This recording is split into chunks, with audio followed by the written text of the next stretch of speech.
We're going to take you live now to what has been a pertinent story in Pimville in Soweto, where residents are adamant on their call for the Maponya Mall to be closed down for an entire week.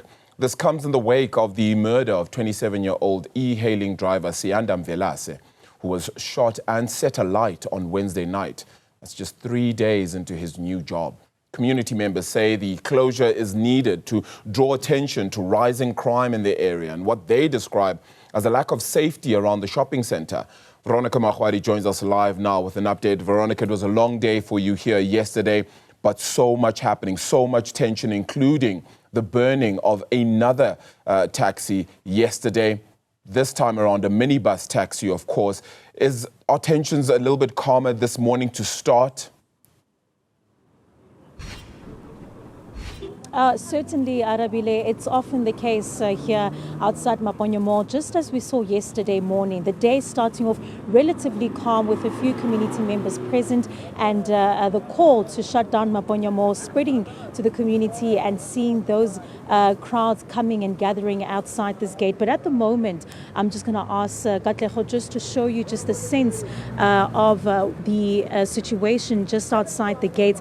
The remnants of yesterday's candle-lit vigil are still there, with a few of those candles just in the distance, Arabile, flickering. This was, of course, after community members paid tribute to the life of 27-year-old Siyanda, the e-hailing driver who was shot essentially and set alight inside his vehicle. It was quite emotional scenes yesterday as well, when we did get an opportunity to speak to the family members who told us about Siyanda just coming and arriving to Johannesburg a mere 2 weeks ago, making sure that he had an opportunity, like many of the young people in our country. The unemployment rate, he said to himself, he's going to do something about it. He's going to become an e-hailing driver. And 3 days into his job, Wednesday night, meeting his demise in such a violent and brutal manner. But again, same scenes as yesterday. Police as well continue to monitor the situation in and around Soweto, specifically here in Pimville. We've seen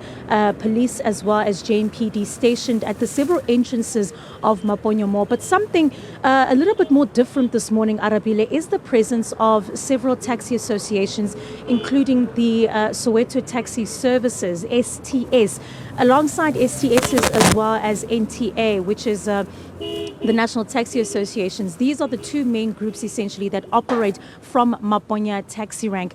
We see some of the drivers are here this morning. Whether or not they will be able to operate still remains to be seen, given the fact that residents remain defiant in their call to keep Maponya Mall closed, as well as the taxi rank that operates inside here for 7 days.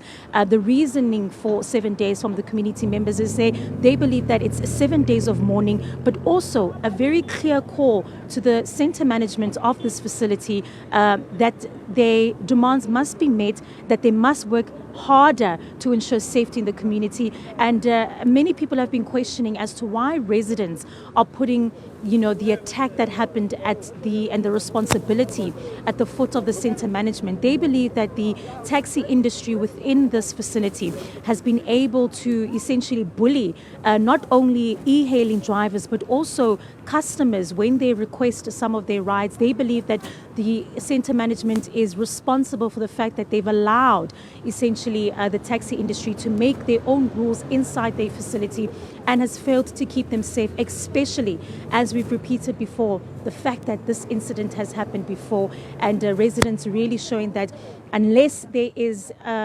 almost, one would say, the more feeling and economic impact from the community, only then they will listen. And we really did see stakeholders coming to the table yesterday when the Gauteng Transport MEC met with several members of the community, as well as center management, taxi association and the community, coming to a conclusion to say, look, we'll listen to your demands, we'll come back to the table, but the community insisting that this mall will only reopen on Thursday. And Arabile, you can only just begin to imagine the economic impact of that, the losses for some of the businesses that operate in here, and the revenue that has been lost, given the fact that even just 1 day of the closure of this mega retail giant.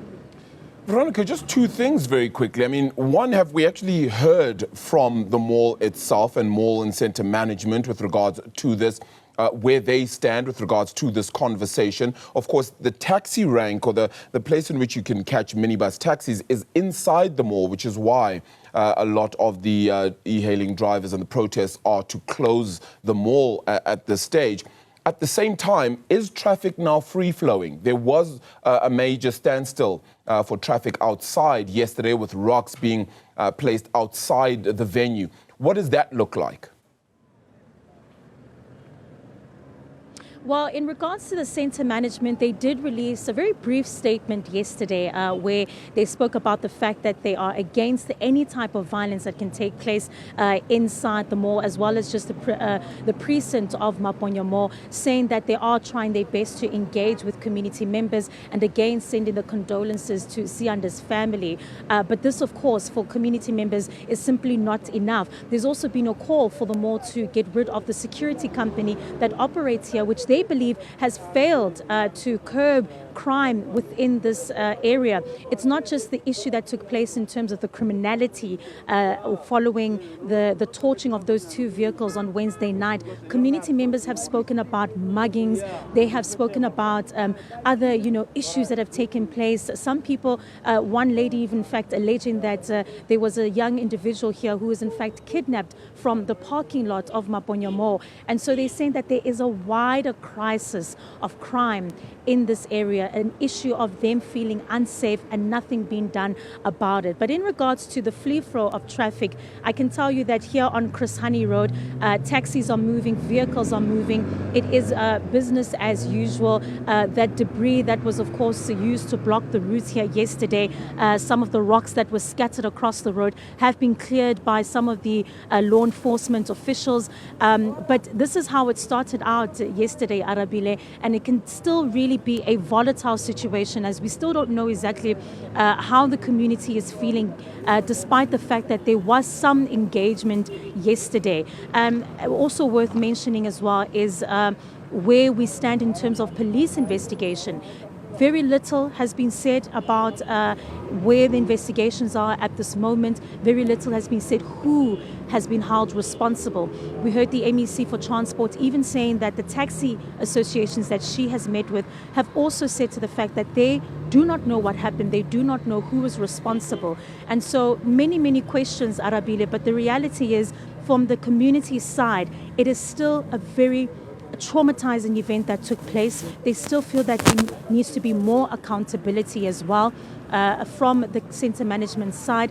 But at the heart of this still is the conversation between both national and the provincial transport department. These are two industries that have been fueling for some time since, of course, the e-hailing services came into the industry as well. Both industries, taxis and e-hailing, seeing really difficulties in terms of their operations. We know that taxis for some time have been calling for better regulations as well, better formalization of that industry.